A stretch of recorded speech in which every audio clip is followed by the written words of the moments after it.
Hi everyone, welcome to Green Building Bites presented by Green Building Alliance. My name is Paige Kaleo, and today we'll be talking to Jeff Bodnar, the Assistant Vice President of Property Management at Oxford Development. Jeff has been managing 411 7th Avenue, a building that's been a part of the Pittsburgh 2030 district since the very start. This building has made incredible improvements over the past 10 years, and we're here to talk to Jeff today to see how he made the magic happen. Good morning. I'm Jeff Bodnar with Oxford Development Company. I'm Assistant Vice President of Property Management. Been with Oxford going on 35 years this year. This is a property assignment that Oxford has had since it's been 1993. We've been involved in the property. Fantastic. Thanks so much, Jeff. I really appreciate you being here. My pleasure.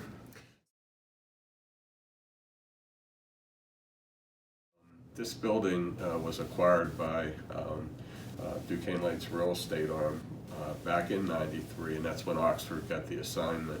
That building then went through probably about an $8 million renovation, and Duquesne Light relocated its offices from 1 Oxford Center to 411 7th Avenue. This property has since been sold 2 other times. As each owner had different objectives, kind of drove what capital projects we addressed throughout the period of time. If you think about it, in '93, we're working with a lot of new equipment.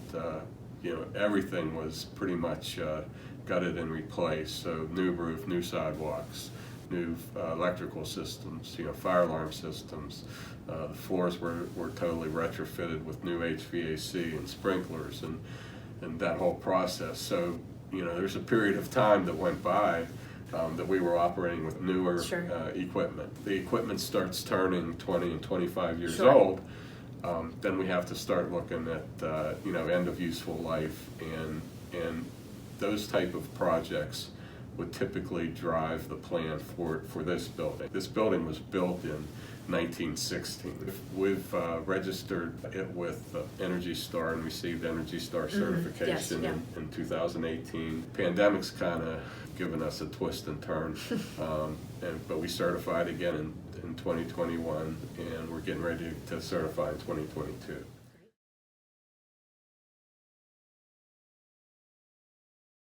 It was very challenging for us first year because we had to understand.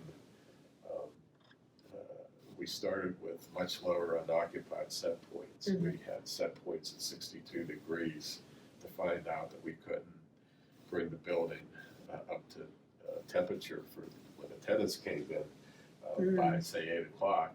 We were lagging behind. So we had to adjust what that unoccupied set point is. Now it's driven by time of year. We'll run between 65 and 68 degrees with respect to that.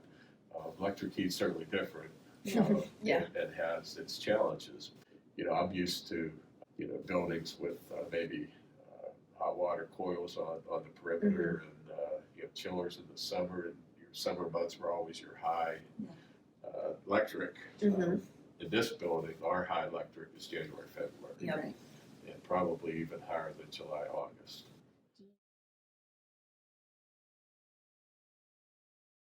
Certainly looking at the passenger elevator, or even the freight elevator. The passenger elevators. We worked on that project with Schindler. That's a destination dispatch system, and so while the elevators were addressed in the '93, '94 time frame, it was only an overlay system. So we had a lot of electronics working with the old relays. And while I think it got us over a hurdle, it was not as efficient as where we're at today. So, these cars are, going to sleep and they're sitting idle. And I think, all those motors were changed out. So I think that was relatively significant. I would have to say that the roof was important. A partner of ours, Allegheny Roofing and Sheet Metal, done a lot of projects with, and they were a successful bidder for this project. And we think that's helped. I truly believe that the train system as we upgraded that, what it gave us the ability to do, off hours and just to continually monitor the system. I think it's been significant.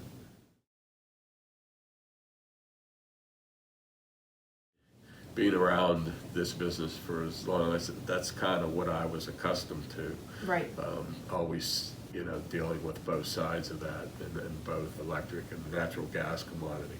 As I mentioned, it was challenging understanding how to operate an all-electric building. But once we got there, I think we're pretty effective at it. I think it's just understanding, how you get to your operating temperatures, how long it takes you to get there, develop your unoccupied set points, and once you do that, then it's setting up your schedules. You may have a schedule for March, April, May, right. And then you might adjust that schedule for June, and then you might even adjust it again for July, August, and then you start rolling back again, and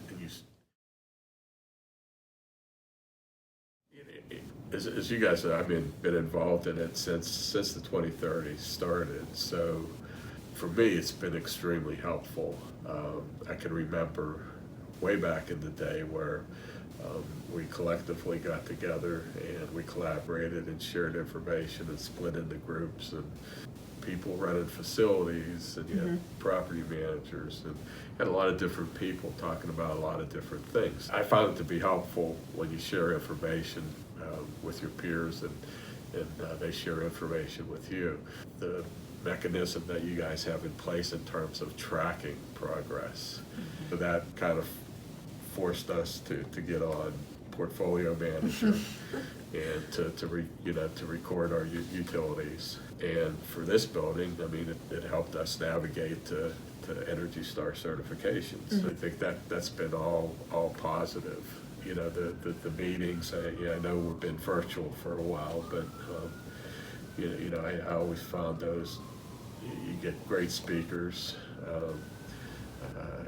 I've talked to any number of people after, the speakers afterwards, to either inquire further about what they talked about, or ask questions and things like that. So it's all been helpful in terms of getting from point A to point B where we're at. I think it's reflective again in what you're talking about.